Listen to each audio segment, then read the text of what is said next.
السلام عليكم ورحمة الله وبركاته. ازيكم حبايبي؟ عاملين ايه؟ نصلي على الحبيب المصطفى ونقول بسم الله. والمرة دي برضو فطير، بس المرة دي فرد مش بالدقيق، فرد بالسمن بس.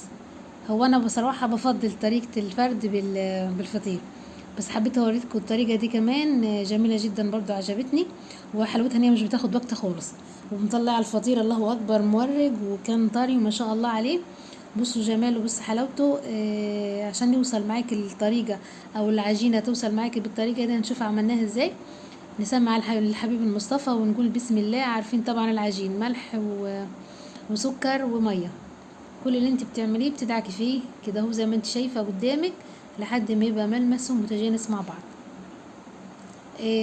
كتير منكم سألني برضو دقيق قد ايه ومية قد ايه. اللي انا عجنهم دول 2 كيلو، 2 كيلو دقيق.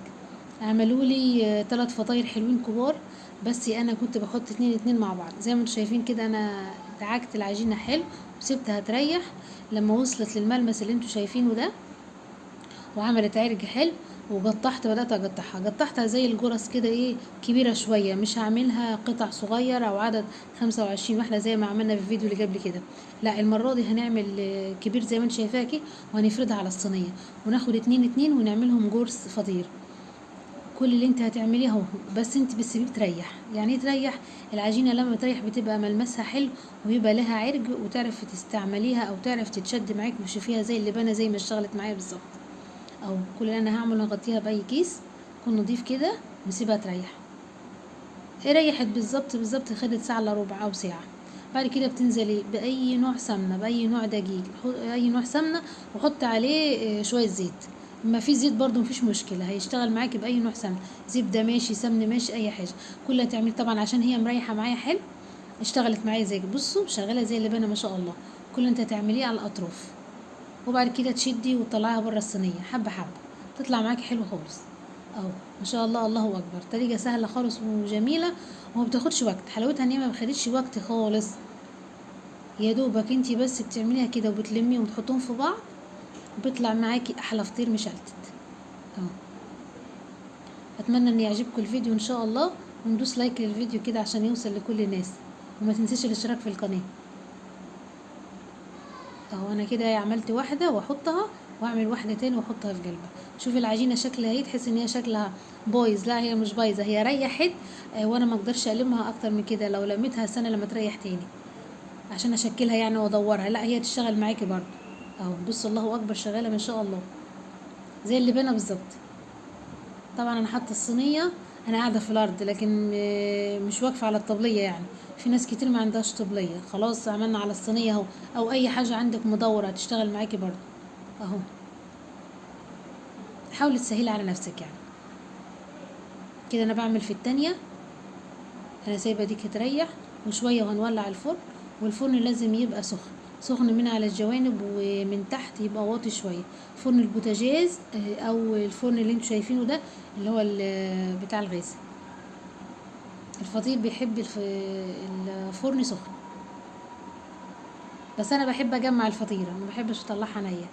علشان كده بتلاحظوا ان هي مش ناشفه، هي كل ما بتطلع مجمع وتغطيها بكيس او اي حاجه بتطرى وبتبقى جميله ما شاء الله. اهو بص كمان بتمشي معاكي كيف، الله اكبر.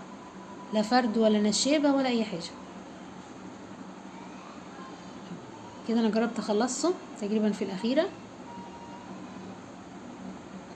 اول ما اخلصهم بسيبهم يريحوا شويه واولع الفرن لحد ما يسخن، وبعد كده ادخل. بص الله اكبر، داخل لها هوا حلو كيف، بتتشد معاكي كيف زي اللبانه بالظبط، زي ما عملنا في الفطير. بص انا بحطها زي كده، بحط 2 في بعض. اتقطعت مني مش مشكله، اهو. اهو نعالجها برضو. انت بتسيسي على العجينه، لان العجينه شغاله معاكي حلو، فهي هتشتغل معاكي بكل سهوله. اهو. وكل شويه بحط سمنه، على فكره ده سمن نباتي عادي، مش شرط يعني زبده بلدي او اي حاجه. اهو سيبيها زي كده لما تريح، وبعد كده تفرديها في الصينيه. اهو. طبعا بصراحه انا ما عنديش الصواني الاصغر من كده، فدي اصغر صواني عندي، فحطيتها في كده. بس هو الافضل لما تبقى الصينيه على جنب. بصي العجينه بتشتغل معاكي ازاي كده. احنا جربنا نخلص، بتشديها زي ما انت شايفة كده بكل سهولة، تتفرد معاكي ما شاء الله. طريقة بصراحة جميلة وسهلة خالص، ولأي حد مش بيعرف يستعمل أو بيعرف يعمل فطير مشلتت، الطريقة دي تبقى سهلة عليه وبسيطة خالص، وتطلع نتيجة حلوة للفطير ما شاء الله بجد. وحلاوتها ان هي مبتاخدش وقت بصراحة، يعني طريقة الفرد بالدقيق اللي انا بستعملها على طول بتاخد مني مجهود، خصوصا الرص. لكن المشلتت بالطريقة دي بجد بجد كان سهل خالص، وما خدش مني وقت، وما خدش كمية سمن كتيرة خالص. وانا بس بحب اقول لكل الامانة، طعم الفطير بالطريقة دي، الفطير المشلتت بالطريقة الفرد بالسمنة بيبقى دسم شوية، يعني تحس ان الفطيرة تقيلة شوية في الاكل. لكن بالدقيق انا بفضلها ليه؟ لان تحس ان انت بتاكلي طعم الفطير، وده برضو فطير بس ده كافضل انا بالنسبه لي يعني. واتمنى اللي يفضل الطريقه دي يكتب لي في التعليقات، واللي يفضل الطريقه دي برضو يكتب لي في التعليقات. بصوا جماله وحلاوته بصراحه كان جميل جدا، هو كان سخن انا مش عارفه امسكه بصراحه بالطراطيف صوابعي. طعمه كان حلو خالص ما شاء الله. اتمنى ان يكون الفيديو عجبكم، واتمنى منكم كمان لايك للفيديو واشتراك في القناة، والسلام عليكم ورحمة الله وبركاته.